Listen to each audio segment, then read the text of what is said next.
आज की पोस्ट जीजा साली पर है। साली आधी घरवाली होती है।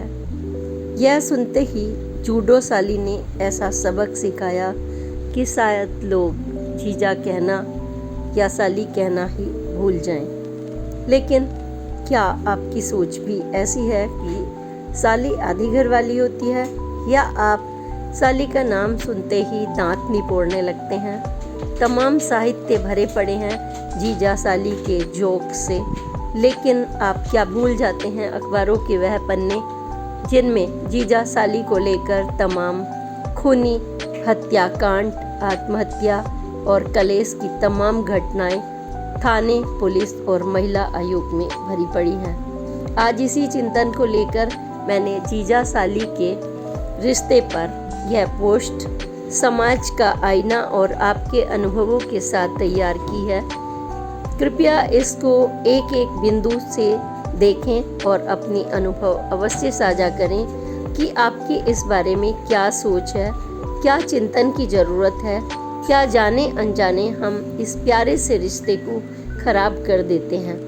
क्योंकि जब आप साली पर निगाह रखते हैं तो अपनी लक्ष्मी स्वरूपा पत्नी का अपमान भी कर बैठते हैं और अपना घर संसार उजाड़ देते हैं। और क्या यह उचित है अपने ही हाथों अपना घर संसार को उजाड़ देना और अपनी काली करतूतों से अपने गंदे व्यक्तित्व का परिचय देना, या फिर यह किस मानसिकता का परिणाम है? आप अपने अनुभव अवश्य साझा करें। और अगर यह पोस्ट आपको पसंद आई है तो इसमें तमाम तरह के विचार अवश्य भेजिए और आज की पोस्ट देखिए। मित्रों नमस्कार, मीना कौशिक लाइफ स्टाइल में आपका स्वागत है। आज का मुद्दा है जीजा साली। जीजा साली का रिश्ता जैसे ही नाम आता है तो अक्सर चाहे वो हास्य कवि हों या फिर दोस्त या फिर घर परिवार के या किसी की शादी होने वाली हो, तो आपके चेहरे पर एक अलग मुस्कान आ जाती है। ऐसा लगता है आपको कि बिन खाए आपने कुछ अजीब सा मतलब खुशी पा ली या क्या पा लिया। तो यह ऐसा क्यों होता है? और इस रिश्ते के बीच की मीठी मीठी तकरार कभी प्यारी और कभी खट्टी और कभी मीठी और कभी अपराध की दुनिया तक पहुंच जाती है। क्योंकि जब हम भी कोई बात करते हैं समाज हित के में, तो उसके तमाम पक्षों को लेकर चलना होता है। एक सकारात्मक, एक नकारात्मक, एक बीच का चिंतन, क्या अच्छा है और क्या बुरा।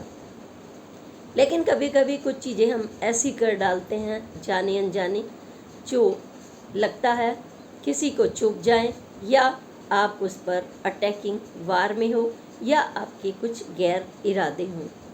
तो साली की जब बात आती है तो मैं कई घटनाओं से ही इसकी चर्चा करूंगी बीच बीच में, जैसा कि मैं करती हूं, क्योंकि यह एक लेख नहीं बल्कि जीती जाती दुनिया का एक ऐसा रिश्ता है जिसको लेकर के तमाम काव्य लिखे जा चुके हैं, फिल्में बन चुकी हैं, और आए दिन थानों में, महिला आयोग में ऐसी क्राइम की तमाम रिपोर्ट बिहार से लेकर कहीं उत्तर प्रदेश तक और इस किनारे से उस किनारे तक तीस के आप देख सकते हैं जब जीजा साली के रिश्ते की बात आती है। तो आज मैं बात कर रही हूँ कि जैसे ही दरवाज़ा खुला, एक महिला का एक्सपीरियंस मैं एक महिला का ही बता रही हूँ, क्योंकि उस समय उसने किसी को नहीं बताया होगा, लेकिन जब उम्र दराज हो जाते हैं तो अपनी फ्रेंड से इधर उधर शेयर करते हैं आदमी। तो उन्होंने बताया कि उनके साथ क्या हुआ था। क्योंकि जब हमने इस मुद्दे पर चर्चा की, लोगों से बातचीत की, मैं तभी करती हूँ, तो उन्होंने कहा क्या हुआ था। पढ़े लिखे वर्ग में मैंने बात की एक दबंग लड़की से, और मैंने कहा क्या आपकी बहन है? उन्होंने कहा बिल्कुल। तो क्या आपने जीजा साली के रिश्ते को किस तरह से देखा है? बस उसने कहा मत पूछिए मीना जी। मैंने कहा क्यों, क्या हुआ बताइए ना। तो उन्होंने कहा ये हंसी ठिठोली की बात नहीं है जिसे लोग समझ लेते हैं। मैं थोड़ा सीरियस हुई और मैंने कहा कि नहीं नहीं, मैंने तो इसीलिए आपसे पूछा है क्योंकि मैं ना तो हास्य कवि हूँ, बल्कि मैं एक पत्रकार हूँ, एक सामाजिक कार्यकर्ता हूँ, एक यूट्यूबर हूँ और हर राजनीतिक मंचों से भी जुड़ी रही हूँ। तो आप बताइए।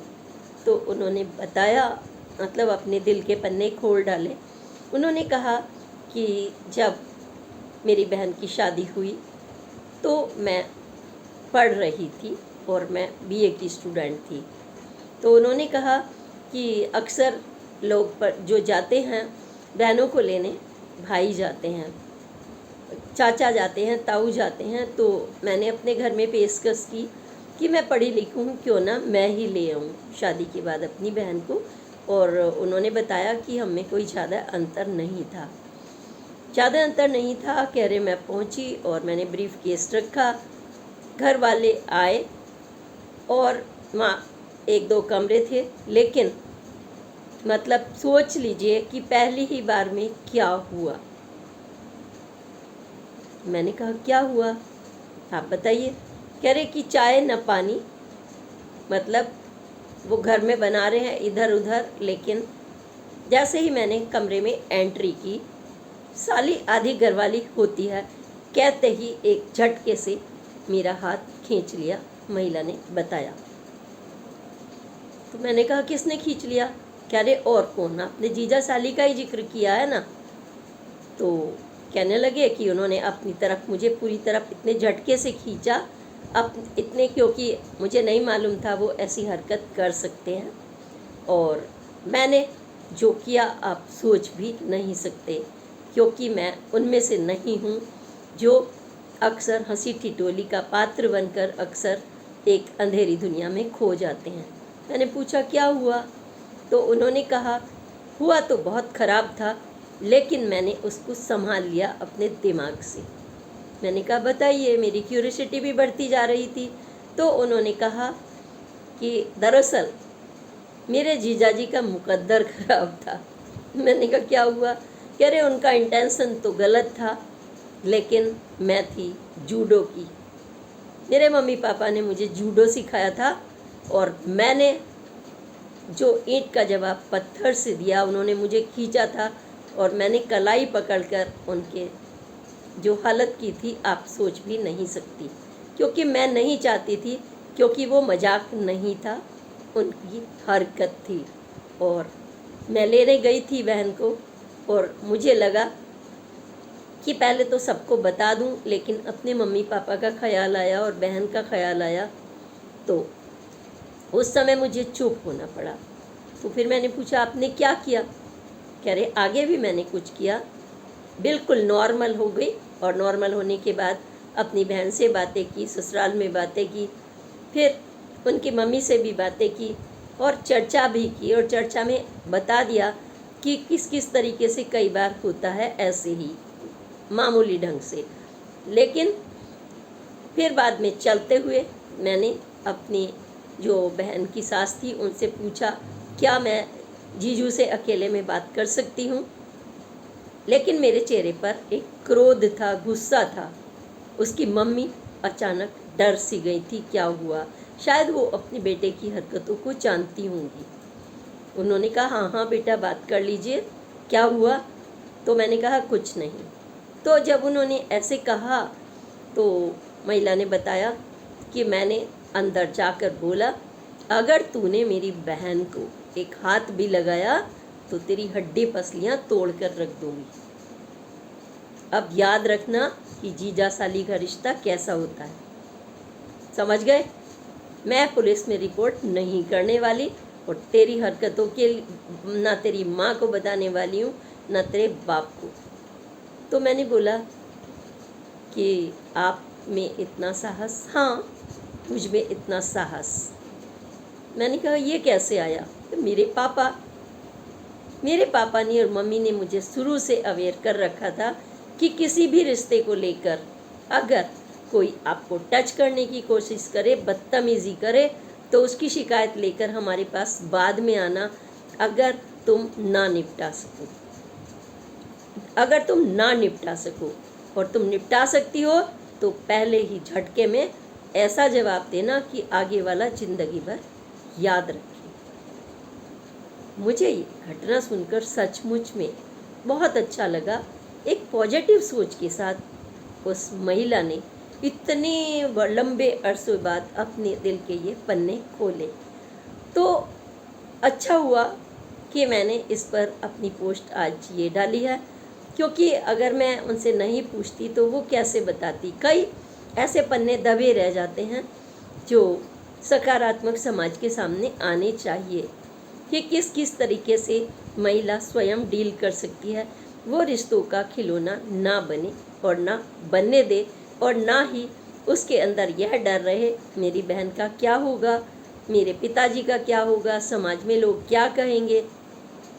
बस टिट फॉर टैट। इस घटना से वास्तव में मुझे लगता है कि बहुत सारे लोगों को प्रेरणा मिलनी ही चाहिए कि किस तरीके से कभी साम, कभी दाम, कभी दंड, कभी भेद। ऐसे ही एक अन्य महिला ने बताया, जब हमने उनसे पूछा कि क्या आपके साथ भी ऐसा हुआ है, तो उन्होंने कहा हाँ, कौन बच सकता है ऐसे रिश्तों में। कई बार मानसिकता खराब होती है, क्योंकि समाज में जब लड़के पल रहे होते हैं तो उसी समय अगर उनको ये हरकतें करने से उनके दोस्तों के बीच में इस तरीके की बातों से रोका जाए तो शायद, और नहीं भी रुकते तो कई बार खुद की मानसिकता भी होती है।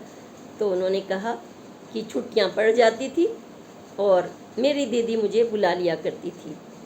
अरे काफ़ी उम्र में अंतर था। उन्होंने बताया कि मैं काफ़ी उम्र में उनसे छोटी थी, पिता के बराबर होंगे उनके जीजा जी। तो उसने कहा कि काम धाम बच्चों की तरह दौड़ दौड़ कर भागना, जीजा जी कहते हैं तो जीजा ही कहेंगे। अब उनके लिए जो हमें बताया गया है वही रिश्ता हम कहेंगे ना। रिश्ता है बहन माँ के बराबर प्यार करने वाली, हमेशा छुट्टियों में बुलाने वाली। तो एक दिन उनके जीजा जी ने उसका कड़ा हाथ पकड़ लिया और उन्होंने कहा कि साली जी इधर आओ। तो आपने क्या किया? तो महिला ने बताया, सच कहूँ मैं कुछ नहीं कर पाई ना। मैंने बहन से कहा, बस मैंने अपनी बहन से कहा मुझे कल ही घर जाना है। कह रहे बहन डर गई थी, क्या हुआ? तो उन्होंने कहा कुछ नहीं, मुझे घर जाना है। मैं अपने घर आई। महिला ने बताया घर आने पर उसकी मदर थी, उसने अपनी मदर को सब कुछ बताया कि मुझे ऐसे रिश्तों में नहीं जाना जहाँ बदतमीजी से इस तरह से कहें कि साली तो आधी घरवाली होती है। उन्होंने ऐसा कहा और वो मेरे पिता के समान हैं। आपने जो रिश्ता बताया मैंने जीजा कहा था, लेकिन वहाँ मैं कुछ नहीं कह सकती थी, इसलिए मुझे कभी नहीं जाना। और उस महिला ने कहा कि उसके बाद विश्वास करिए कि कभी भी उसने अपने उस जीजा नाम के प्राणी को ना नमस्ते की, ना उससे बातचीत की, और अपनी मदर से कह दिया था कि यह हमारे घर नहीं आना चाहिए, चाहे तुम्हारा दामाद हो या कुछ भी हो। और बहन को ये बात बता दी थी। तो रिश्तों में खटास का भी कारण हो जाता है। ऐसी मानसिकता जब बन जाती है कि साली आधी घरवाली होती है तो कुछ लोग पूरे समाज को कलंकित कर देते हैं। हालांकि यह बहुत प्यारा रिश्ता भी है। यह भी मैं आपको एक घटना सुनाती हूँ, कितना प्यारा। एक अन्य महिला, मैंने उनसे कहा कि जीजा साली आपके यहाँ क्या रिश्ता है? तो उसने झट से बोला पिता और पुत्री जैसा। मैंने कहा कैसे? उन्होंने कहा हाँ, बड़ी बहन तो माँ के समान होती है ना। तो हमने कभी इन चीज़ों पर अपने आदमी को पहले ही टाइट कर दिया था कि मोहल्ले गली की भी कोई महिला आए तो आप साली कहकर, पहले ही ये बातें हो गई थी। मुझे इस तरह की हरकतें पसंद नहीं हैं। मतलब मैंने पूछा क्या आप इतनी स्ट्रिक्ट थी, क्या आप ऐसी परिवेश की थी उन दिनों? उन्होंने कहा हाँ, सौभाग्य से मैं थी, क्योंकि मैंने अपने गांव में कुछ ऐसी घटनाएं देखी थी जहां एक नहीं 3-3 सालियों से शादी कर ली हूँ। इसलिए मैं बुरी तरह से इन चीज़ों से खौफ खाई हुई थी और मैंने पहले ही ये शर्त रख दी थी कि मेरी बहन, मेरी पड़ोसन, मेरी मोहल्ले वाली को आपने साली कहकर कोई भी गंदा अभद्र कमेंट किया तो मैं आपको तलाक दे दूंगी। तो उन्होंने भी बड़ा बोल्ड स्टेप लिया। तो उन्होंने कहा, फिर क्या आपने अपनी बहन को अपने घर नहीं बुलाया? हाँ, उसने कहा मैंने बुलाया, और मैंने सिर्फ बुलाया नहीं, अपने पति के सामने उनके व्यवहार को कहा मैं नहीं वाच करूँगी, बस इतना कहूँगी जैसे तुम्हारी बेटी वैसे ये तुम्हारी बेटी। अगर तुमने कोई भी गलत हरकत की इसका मतलब आप अपनी बेटी डैश डैश। इतना बोल्ड अगर महिला कोई स्टेप लेती है तो जीजा साली को खतरा कैसे हो सकता है। फिर हंसी ठिठोली फिल्मों में भी हम यही देखते रहे हैं,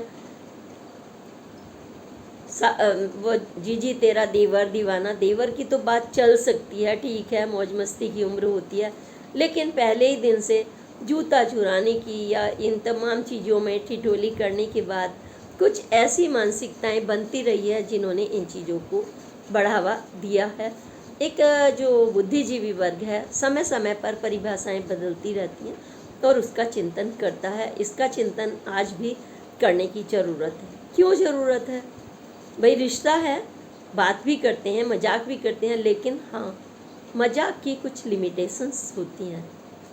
क्या आप अपनी बहन से ऐसी मजाक कर सकते हैं कि आप अपनी उम्र से आधी बच्ची जो आपके समान है उसको साली और आधी घरवाली कहकर ना सिर्फ उसे अपमानित करते हैं बल्कि आप अपने व्यक्तित्व, कमज़ोर व्यक्तित्व का परिचय भी देते हैं कि आप अधिकार जता रहे हैं। आपका अपना क्या व्यक्तित्व है? आप क्या इतना नीचे गिर सकते हैं कि अधिकार बिना मतलब का कि आपकी शादी जिससे हुई है आपकी उसकी बहन पर अधिकार जमाए? एक अन्य घटना सुनाती हूँ मैं। शादी होती है गांव में, शादी हुई और लंबे अरसे तक उन जनाब का आना जाना हुआ, जिसे दामाद शब्द बोलते हैं। तो दामाद को तो बहुत इज्जत चाहिए होती है। बड़े जल्दी जल्दी हमने तमाम ब्याह शादियों में देखा है, आपने भी देखा होगा, बड़ी जल्दी नाराज़ हो जाते हैं। घर में किसी की शादी आई हुई हो और दामाद को नए रजाई ना मिले, नए कंबल ना मिले, नया बेड ना मिले, तो वो नया जो घर में और शादी होने वाली उसकी चिंता छोड़कर उनकी पहले करते हैं। तो वरीयता भी मिले और मानसिकता भी खराब हो, तो वो अपने घर अक्सर उनके यहाँ आते जाते रहते थे और उनकी निगाह अपनी साली पर बराबर बनी हुई थी। मजाक सीरियस बंदा दिखने वाला, उसने कभी मजाक करते हुए उसको नहीं देखा गया, लेकिन जाने अनजाने उसकी निगाह उस पर थी। उसने अपने मन में ही उसको ये सोच लिया था कि मुझे इसको आधी घरवाली बनाना है। और इसको दुर्भाग्य कहिए उस लड़की का या उसकी बहन का कि जाने अनजाने उसकी बहन को एक लंबे अरसे तक बच्चा पैदा नहीं हुआ। बच्चा पैदा नहीं हुआ तो क्या आप उसी की बहन से शादी करेंगे? बाध्य कर देंगे, क्योंकि बड़ी बहन के बच्चा नहीं हुआ वो किसी और से शादी करेंगे तो वो बलि का बकरा बनेगी। ये कैसी मानसिकता? मतलब घर की बात घर में रहेगी, ये कैसी मानसिकता? जानवर है क्या एक औरत, एक लड़की? क्या वो बेटी नहीं है? अगर आपके वैसी बहन हो कि भाई आपके बहन की शादी नहीं हुई तो क्या आप ऐसा करना पसंद करेंगे? नहीं ना। क्या आप बेटी के साथ पसंद करेंगे? नहीं ना। क्योंकि ये तो जब अपने ऊपर आती है तो आपका थूक निकलने जैसी स्थिति होती है। इसलिए चिंतन का विषय है, गहन चिंतन का। जब आप मजाक कर रहे होते हैं उसको भी बढ़ावा मत दीजिए, क्योंकि मजाक के लिए यही सब कुछ नहीं बना। बहुत कुछ हल्का फुल्का है दुनिया में एक दूसरे के लिए, जानने समझने के लिए। जैसे आप अपनी माँ से बात करते हैं, बहन से करते हैं, तो साली जो आपसे छोटी भी होती है हर हालत में आपका दायित्व बनता है उसकी रक्षा का। एक बड़े भाई की तरह, एक पिता की तरह आपका पूरा बन जाता है और आप उस पर नियत रख लें तो उन जनाब ने उनसे शादी कर ली। शादी कर ली तो भाई एक आ रही है तो दूसरी जाती, मतलब दोनों एक साथ भी नहीं रह सकते, तो उसकी पेरेंट्स की क्या गलती है? उन्होंने एक ही आदमी से उसकी शादी की है, वो जीवन भर उसको साथ रखेंगे। 1 महीना वो उसके यहाँ रहेगी और 1 महीना वो रहेगी। गाय बछड़े या भैंस की तरह से ये सौदा, ये व्यापार, ये संबंध जब बन जाता है तो चिंताजनक बन जाता है। अच्छा कब है ये रिश्ता बहुत प्यारा है जिसको लोग खराब कर देते हैं। अच्छा है हल्की फुल्की मजाक। हाँ, हमारी पत्नी, आप अपनी पत्नी की तारीफ कीजिए शुरुआत में ही कि ये हमारी पत्नी है, क्योंकि वो आपकी अर्धांगिनी बनी है, वो आपके परिवार की सृष्टि का मुख्य है। अगर आपने उसकी बहन का अपमान किया, उस पर निगाह की, तो आपने अपनी गृह लक्ष्मी का अपमान कर दिया। और जब आपने गृह लक्ष्मी का अपमान किया तो क्या आपका परिवार सुखी रहेगा? उसी के सामने उसका हाथ पकड़ा, उसी के सामने कहा ये मेरी पत्नी होती तो अच्छा था होता। जब ये सोच बनती है आपकी और दांत निपोड़ते हुए आप बड़ी मतलब बेशर्मी और बेहयाई से कहते हैं कि साली आधी घरवाली होती, उस समय सोचिए, सिर्फ सोचिए कि आप एक सभ्य नागरिक हैं, आप एक ग्रेसफुल नागरिक हैं, आपका अपना एक व्यक्तित्व है, आपके पीछे बात करने वालों की कतार है, आप कमज़ोर व्यक्तित्व नहीं हैं, तो आप ऐसा नहीं करेंगे। ये भी सच है। ये कौन करता है? मौका परस्त लोग, जो जिनका सूर्य भी कमज़ोर होगा और शनि भी और राहु भी, और वो अगर कमज़ोर नहीं है तो वो ऐसी हरकतों से अपने ग्रह को जो अनुकूल है वो प्रतिकूल कर देते हैं। ये ग्रह नक्षत्र आप अपने स्वयं बिगाड़ लेते हैं जब हम किसी की तरफ बदनीयत रखते हैं, चाहे वो आपका रिश्ता हो या कोई बार का। तो आप सोच लीजिए उसी दिन से आपके अच्छे दिनों की उल्टी गिनती शुरू हो जाती। ऐसी कई घटनाएं आप अखबारों में पढ़ सकते हैं कि ससुराल गए, सब लोग आपकी आओ भगत में लगे हुए हैं। अब गांव का है या शहर का है, आपके यहाँ बाथरूम की व्यवस्था नहीं है ठीक सी, और आपने अपनी साली को नहाते हुए देख लिया। क्या मुश्किल हो गई भाई? गंगा जी में भी तो सब नहाते हैं, आप बताइए क्या बुराई है? देख लिया बाथरूम खुला था तो क्या आप हरकत कर देंगे? बिहार की ऐसी घटना की न्यूज़ की क्लिपिंग्स मैंने देखी, आपने भी खुद पढ़ी होगी। खूनी कांड हो गया, खूनी जीजा, साली, पत्नी, क्योंकि बहुत सारे लोग ये हरकत नहीं बर्दाश्त कर सकते। चाहे मामला एक बेटी का है तो दूसरी का पहले है ना, क्योंकि वो भी तो बेटी है, एक के लिए दूसरी को तो ये नहीं कर सकते ना। बेटियां तो दोनों का अलग अलग वर्चस्व है, अलग अलग उनकी पहचान है। तो ना तो माता पिता को ऐसी ढील देनी चाहिए, ना पत्नी को, ना भाइयों को, और ना ही स्वयं को। और अगर इस तरह की कोई मजाक करता है तो उस पर भी मुझे लगता है एज ए बुद्धिजीवी या इन घटनाओं को देखते हुए कि इन पर कंट्रोल किए जाने की ज़रूरत होती है, ताकि ये प्यारा रिश्ता प्यारा ही बना रहे। जब आप अपनी लक्ष्मी जैसी पत्नी से बात करें तो उनके चेहरे पर आपके प्रति वह गंदा भाव ना देखें कि कैसे आदमी से पल्ला पड़ गया, गंदा आदमी। उसके मन से यही निकलता है, वो ढोएगी अपने बच्चों के लिए आपको, लेकिन 24 घंटे उसके दिमाग में आपकी एक गंदी छवि रहेगी और आपके परिवार में कलेश होगा, मारपीट होगी और खूनी संघर्ष। खूनी संघर्ष नहीं तो कलेश आपको एक न एक को ले डूबता है। ऐसी एक या दो नहीं, तमाम पन्ने महिला आयोग के, पुलिस के, थानों के या फिर सामाजिक जीवन में पंचायतों के भरे पड़े हैं, जब जीजा साली के रिश्ते ने नापाक इरादों के साथ इस रिश्ते को कलंकित किया है। आप उदाहरण लीजिए उनका, जिन अच्छे अच्छे लोगों ने ऐसा किया है। ऐसा एक अन्य उदाहरण लेती हूँ, बहुत ही प्यारा उदाहरण जिसको शायद आदर्श समझना चाहिए। कैसे कि एक लड़की अपना पूरा घर चला रही थी, अपने भाई, अपनी बहन, और उसकी मम्मी पापा की डेथ हो गई थी, और वो अपना घर बहनों को पाल रही थी, पोस रही थी। इसी बीच में उसके कोई टच में आया, वो जॉब कर रही थी और उसने शादी का प्रस्ताव रखा। उसने इनकार किया कि नहीं, मेरा दायित्व मेरे भाई बहनों का है और मैं ऐसा नहीं कर सकती। और वो उसको स्ट्रगल करते हुए देखता था, सब कुछ देखता था। उसने कहा कि अगर मैं इनका पिता के रूप में पालन करूं, मैं तुम्हारी मेहनत से, तब भी तुम स्वीकार नहीं करोगी क्या? उसने कहा देखते हैं, टाल दिया। और ऐसा करते करते बहुत लंबे अरसे बाद, मतलब वो इंतज़ार करता रहा, और फिर उसने फिर से प्रपोज किया, पूरे परिवार के बीच में उसके चाचा चाची ताऊ वगैरह को भी बुलाया।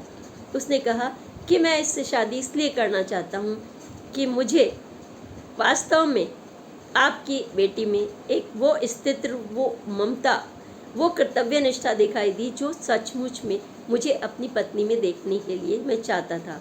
मैं नहीं चाहता था जो पत्नी गुस्सा करती है, चीखती है, चिल्लाती है, आदमी को कंट्रोल करती है, लेकिन मैंने आपकी इस बेटी में, उनके चाचा चाची ताऊ से बोला, ये क्वालिटी देखी कि वो अपने भाई बहनों के लिए इतनी समर्पित है। और उसके सभी घर वालों को बहुत अच्छा लगा और उन्होंने, उनकी सिंपल मैरिज हुई और वो उनके घर का पूरा बेटा बेटी की तरह से उनका अभिभावक बन गया, माता पिता की तरह बन गया। उसने उनकी शादियां की, आना जाना ऐसे जैसे कि बिल्कुल पिता करता है।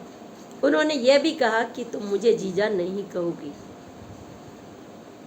पापा कहोगी। ऐसे भी रिश्ते हैं समाज में, हमें उन रिश्तों को बढ़ावा देना चाहिए।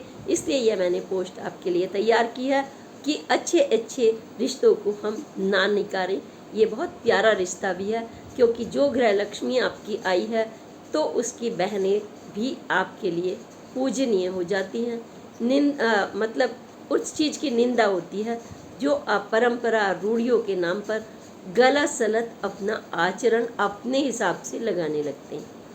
यानी कि परंपराएं अच्छी हैं, आप उनको मिसयूज़ करने लगते हैं। जब ये मानसिकता, यानी कि एक होता है हंसी ठिठोली, फिर एक प्यारा सा रिश्ता, फिर इस रिश्ते के बीच में आपकी मानसिकता, आपके आज्ञा चक्र का संतुलित होना। आपका आज्ञा चक्र अगर संतुलित नहीं है, दिमागी संतुलन, जो आप ये नहीं सोचते कि ये रिश्ता कैसा होना चाहिए और कैसा नहीं, और अपने ढंग से मिसयूज़ करते हैं, तो ये सारे झंझट होते हैं। गोलीबारी, मारना, ज़बरदस्ती गैर संबंध बना लेना, या फिर कुंवारी साली को या कम उम्र में उसका मिसयूज़ करना और बहन को दबाते रहना, ये जानवरों की श्रेणी में आता है। क्योंकि आपने हमारे शास्त्रों में पढ़ा ही है कि देखिए, पशु और मनुष्य दोनों ही आहार भी करता है, मैथुन भी करता है, लेकिन खाता है, पीता है, सामाजिक प्राणी भी है।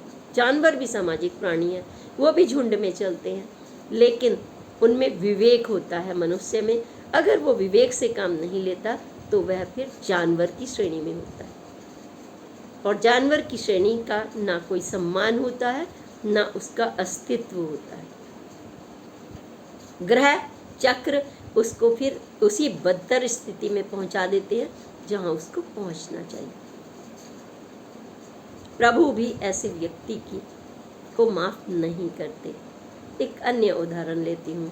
एक व्यक्ति ने 3 शादियाँ की।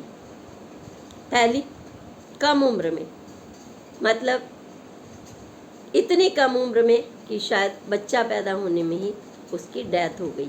फिर उसकी बहन दिखाई दी, फिर उसके साथ भी यही किया, और फिर तीसरी भी यही किया। यानी कि एक के बाद एक 3 शादियाँ, और वो एक बच्चे को भी नहीं पाल पाया।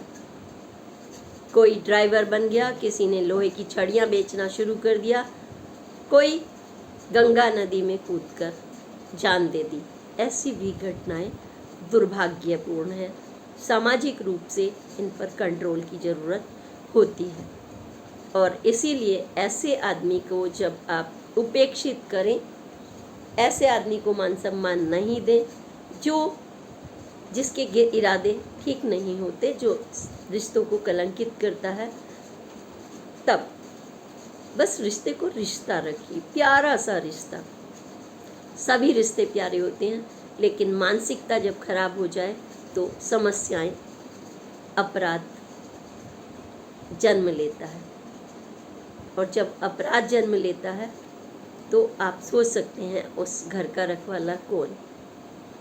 तो मौज मस्ती, नियंत्रण, आदत, समस्या, इन बिंदुओं पर आपको सोचना होगा और फिर सोचना होगा कि हम अपने ही ग्रह तबाही की तरफ कैसे ले जा सकते हैं, क्योंकि विज्ञान किसी को नहीं बख्शता।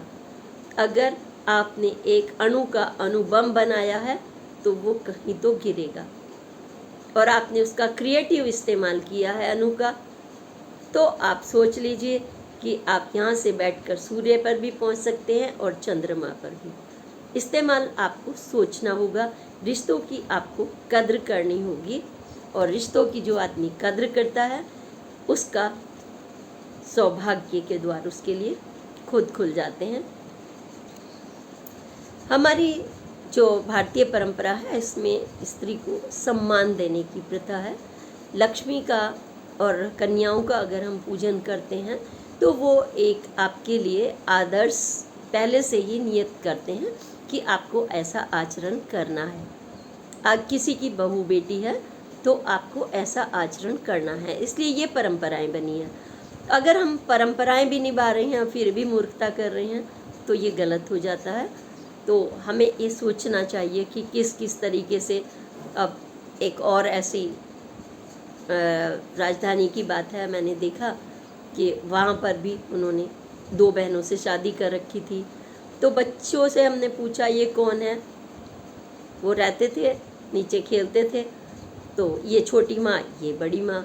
समझ नहीं आया मुझे छोटी माँ बड़ी माँ, क्योंकि वो बराबर बराबर की थी, लगभग 2-4 साल का अंतर होगा। तो फिर एक दिन मैंने पूछा कि भाई आप साथ साथ रहती हो, क्योंकि कई महीने हो गए थे हम लोग वहाँ पर रहते थे दिल्ली में। तो पूछा तो उन्होंने कहा हाँ ये मेरी बहन है, और बहन की शादी मतलब इन्हीं से हो गई थी। वो ऐसे करके बोली। क्यों हो गई थी? तो उसने कहा कि बड़ी बहन के बच्चा नहीं हुआ था, फिर छोटी बहन यानी उससे कर दी गई। छोटी बहन ने बताया, और बच्चों को हमने इसलिए नहीं बताया कि बड़ी बहन को भी एक माँ का प्यार और पति का मिलता रहे। खैर बहनों ने तो एडजस्ट कर लिया, लेकिन फिर भी यही सोचना होगा कि बच्चा नहीं पैदा होना और इस तरीके की दलील देकर एक ही घर की 2 बेटियों को उनकी मर्जी भी नहीं पूछे जाना, तो थोपना किसी को, क्या ये उचित है? इस तरह की तमाम चीज़ों के चिंतन पर मैं चाहूँगी कि आपके एक्सपीरियंस आप अपने साझा करें और बताएं कि क्या इस रिश्ते को हंसी ठिठोली तक ही रखा जाए, या आपकी जो अक्सर आप सुनते आए हैं जीजा साली का रिश्ता, साली आधी घर वाली होती है, जब आप यह सुनते हैं तो इसे क्या आपको कभी आपने इस पर चिंतन किया है? क्या आपने इस तरीके के अन्य रिश्तों को देखा है जो गंभीर घटनाओं को जन्म दे देते हैं? एक को पसंद किया और दूसरी पर आपकी नियत आ गई, हम तो इससे ही शादी करेंगे। ऐसा भी कई जगह देखा गया है कि आप पसंद करने गए और आपको उसकी छोटी बहन पसंद आ गई, आप तो ये हमारी साली है, हम तो इससे ही करेंगे, और उसका आपने अपमान कर दिया ज़िंदगी भर के लिए। तो आपको एक घर में, ये कोई जानवर नहीं है कि इस तरीके की आप सोच रखें। अगर आपको पसंद नहीं आया, ठीक है, आपकी अलग पसंद होती है, नापसंद होती है, लेकिन उसी घर में इस तरह का सोचना ये भी गलत हो जाता है। तो जब हम मानसिकता की बात करते हैं तो ये मनोविज्ञान होता है दरअसल व्यक्ति का, कि उनको ये लगता है जब उनकी थाली में कुछ आता है, 4 चीज़ें आपके सामने आए, तो ये लड्डू भी मेरा, ये भी मेरा, ये भी मेरा। खाने पीने की कंज्यूमरेबल चीज़ें हैं, लेकिन जो स्त्री है या पुरुष है वो कोई लड्डू नहीं कि आप अपनी मर्जी से उसे खाने लगें। लड्डू भी अगर आप अपनी मर्जी से खाने लगेंगे तो पेट दर्द आपको झेलना पड़ेगा और इसकी कीमत आपको चुकानी पड़ेगी, और कीमत चुकाना बहुत गंभीर हो जाता है। कभी कभी आप 10 लड्डू खा लीजिए, 5 खा लीजिए, या एक की भूख थी आपने 2 खा लीजिए, तो आपको नुकसान तो निश्चित रूप पर होना ही होना है। लड्डू को तो आपने निगल लिया, लेकिन लड्डू भी आपको छोड़ेगा नहीं। इसलिए तमाम मनोवैज्ञानिकों से और मेरी बातें हुई है इसमें, तो उन्होंने कहा है कि जब भी कोई कमज़ोर व्यक्तित्व के व्यक्ति होते हैं तो ना सिर्फ जीजा साली के रिश्ते में बल्कि वह अन्य जैसे गैर संबंध होते हैं उनमें भी यह दलील रखते हैं तमाम तरीके की। हमारी पत्नी के हमसे विचार नहीं मिलते, वो तो अनपढ़ है, हमारी कम उम्र में शादी हो गई थी। बहुत प्रख्यात एक मनोवैज्ञानिक है डॉक्टर प्रमिला कपूर, उन्होंने तमाम रिश्तों पर ऐसी किताबें लिखी हैं। मैंने उनका इंटरव्यू लिया था तो मैंने पूछा था कि ये रिश्ते के ऊपर, तो उन्होंने कहा था कि देखिए ये अलग अलग समाज के हिसाब से रिश्ते अलग अलग बनते हैं। दरअसल सामाजिक मान्यताएं भी आदमी बनाता है और परसेंटेज उनकी चूँकि ज़्यादा होती है, लेकिन जब आदिवासी समाज में जाएं तो वहाँ महिलाओं की संख्या कई बार ज़्यादा होती है तो उनके रूल्स अलग होते हैं।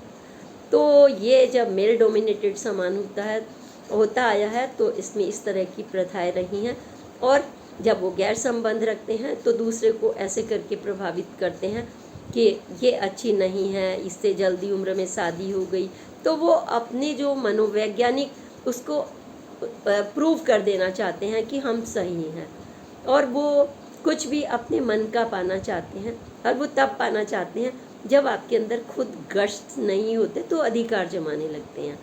और अगर आप में गट्स होते हैं, आपकी पर्सनैलिटी जिसमें लोग आपको खुद पूछते हैं और आप उल्टा नकारते हैं, ऐसे भी व्यक्तित्व हैं कि आप उन रिश्तों को अच्छा रिश्ता ही रखते हैं, मजाक में ही टाल देते हैं। अगर कोई बात आपको ऑफर भी रखेगा तो आप उसको हल्के से मुस्कुरा करके टाल देंगे, भगवान राम की तरह। जैसे उनके पास स्वरूप न खाई थी तो उन्होंने अपमान ना करके भेज दिया था लक्ष्मण जी की तरफ। तो आप भी इस तरीके से कर सकते हैं, लेकिन आपको चिंतन तो करना होगा कि हम अपने बच्चों को क्या सिखा रहे हैं शुरुआती दौर से, कि यह मानसिकता ना पनपे कि स्त्री के प्रति सम्मान हो। अगर लक्ष्मी जी की पूजा आप कर रहे हैं, माँ सरस्वती की कर रहे हैं, नवरात्रे आने वाले हैं, कन्याओं की आप पूजा कर रहे हैं, तो आप उस समय उनको हिदायत भी देंगे कि आगे के रिश्तों में भी आपको यही सम्मान रखना है। एक माँ का दायित्व बहुत ऊंचा दर्जा होता है माँ का। माँ कोशिश करती है, कभी कभी फेल भी हो जाती है। ऐसा नहीं है कि आप समाज में जैसा देखते आ रहे हैं चलते हुए, उन्हें देख के आपके कदम बहक जाते हैं, लेकिन कदम आपके बहकेंगे तो आपको ही डूबना पड़ेगा। उस समय माँ या कोई कानून आपको कोई नहीं बचा सकता, और प्रकृति भी आपको नहीं बचाती। इसलिए आपको चिंतन करना होगा, और अगर आपको लगता है कि यह सही है तो प्लीज़ आप दलील देकर हमें बताइए कि किस तरह से ये रिश्ता सही है। लेकिन ध्यान रखना, उस समय आपके मन में कन्या, लक्ष्मी माता, सरस्वती, आपकी बेटी, आपकी पत्नी, आपकी बहन जरूर दिमाग में आनी चाहिए, ताकि एक जज की तरह, सही जज की तरह आप यह निर्णय ले सकें कि ये वास्तव में ये कदम गलत है और ये सही है। निर्णय आपका, और सोच सबकी, परिस्थितियाँ सबकी, निर्णय आपका। क्या आप अपने को नक्षत्र को खराब करना चाहते हैं या अपने भविष्य को सुंदर सकारात्मक दुनिया दें? क्या आप अपने को जानवर की प्रकृति में रखना चाहते हैं या विवेकपूर्ण मनुष्य की? क्या आप अपनी माँ की इज्जत करते हैं तो जाहिर है अपनी बहन की करते हैं तो दूसरे के भी करेंगे, अपनी पत्नी की भी करेंगे और अपने साली की भी ऐसे ही करेंगे जैसे आप बहन की करते हैं। आप अपने विचार जरूर साझा कीजिएगा, मुझे इंतज़ार रहेगा। और मैं अपने जो तमाम कवि भाई हैं उनसे भी कहना चाहूँगी, क्या हास्य के लिए हमें यही सब्जेक्ट मिला है? अगर मिला है तो क्या हम कुछ सकारात्मक सोच के साथ हम उन्हें क्या बताते हैं, हम उनका आईना बनते हैं या हम उनके लिए कोई मार्गदर्शन भी छोड़ते हैं, क्योंकि मार्गदर्शन जरूर छोड़ना होता है। जैसे फिल्म में विलन, पूरी फिल्म में विलन की चलती है, लेकिन बाद में उसका एंड होता है हीरो के साथ होता है ईश्वर, और वो उसको मजा चखाता है। तो आपको भी अपने काव्य में, ऐसी रचनाओं में जब जीजा साली के जोक्स हों, कार्टून हों, काव्य हों, तो आप ये ध्यान रखें कि आप इस समाज के सच्चे और अच्छे मार्ग प्रदर्शक हैं, और आपको चिंतन करना है। और आप ही को क्यों, पूरे समाज को चिंतन करना है। आपने जो देखा है ठीक है, अपने हिसाब से करने की कोशिश की होगी कि हाँ हम ऐसे मार्गदर्शन करें, लेकिन सोच आपकी, निर्णय आपका, मैंने जैसा कि कहा है। और आपको हमारे चैनल के अगर तमाम पोस्ट अच्छी लगती हैं तो मीना कौशिक लाइफ स्टाइल से आप ज़रूर जुड़िए, सब्सक्राइब करिए, अपने अनुभव साझा कीजिए, और तमाम छोटे छोटे रिश्ते, एक जीजा साली का नहीं, उन प्यारे रिश्तों पर भी सकारात्मक मुझे ऐसी अनुभव भेजिए, ऐसे घटनाएं भेजिए, ताकि समाज का मार्गदर्शन हो सके। क्योंकि हम आदर्श रूप में जो भी कहना चाहते हैं कि जो हमारा समाज आदर्श बने। हम एक तालाब में मछली की तरह नहीं, बल्कि हम एक स्वच्छ और सुंदर समाज भारतवर्ष का प्राणी है, और सौभाग्यशाली हैं। हमारा जन्म भारत में परंपराओं के देश में हुआ है, जहाँ प्यार, एकता और रिश्ते की कद्र होती है। परिवार की इकाई भारतवर्ष की परंपरा का महत्वपूर्ण हिस्सा है, जहाँ परिवार मर्यादा पुरुषोत्तम राम ने अपने परिवार में अपनी माँ के कहने पर, सोच लीजिए, राक्षसों का दमन करने चले गए थे, और माँ की बात उन्होंने सहर्ष स्वीकार कर ली थी, और साम्राज्य को ठुकरा दिया था 14 साल, क्योंकि उन्हें राक्षसों का दमन करना था। उन्होंने आराम नहीं मांगा था। इसी तरह से आप भी अपनी मानसिकता को सोचना होगा कि हम जिस भारतवर्ष में जन्मे हैं, एक जहाँ पर ईद भी मनाई जाती है, जहाँ पर बड़ा दिन भी मनाया जाता है, जहाँ सिखों का गुरु दिवस मनाया जाता है, तो जहाँ लक्ष्मी, दिवाली, होली, छोटे छोटे पूजन, कन्या पूजन, इतने सारे पर्वों का सुंदर संसार है। इंद्रधनुषी, इसको सुंदर बनाइए अपनी भावनाओं से, अपनी फीलिंग से, अपनी निष्ठा से। आपकी स्वच्छ मानसिकता, एक व्यक्ति की स्वच्छ मानसिकता परिवार के 35 लोगों को सही करती है, और वो 35 लोग जब समाज में 5-5 लोगों को ठीक करते हैं आगे, तो वो सुंदर राष्ट्र बनता जाता है। हम सौभाग्यशाली हैं, हम सुंदर देश के नागरिक हैं, और हमें अपनी मानसिकता को हमेशा, जैसे टाइम टू टाइम परिष्कृत करना होता है, जैसे आप रोज़ स्नान करते हैं, जैसे आप रोज़ ब्रश करते हैं, जैसे आप रोज़ बाल निहारते हैं, अपनी मानसिकता को भी वैसे ही बराबर परिष्कृत करते रहिए, ताकि आपके चेहरे पर वो चमक हो, वो मिठास हो रिश्तों का, कि दूर से आपका नाम लिया जाए, yes you are the ideal person. जब आपका इज्जत से लोग कहें कि परिवार हो तो ऐसा, और व्यक्ति हो तो ऐसा। इसी के साथ आज की पोस्ट में आगे की पोस्ट तक के लिए मैं प्रणाम करती हूँ। प्रणाम, जय हिंद, जय भारत। सब्सक्राइब करना मत भूलिएगा प्लीज़। I am waiting.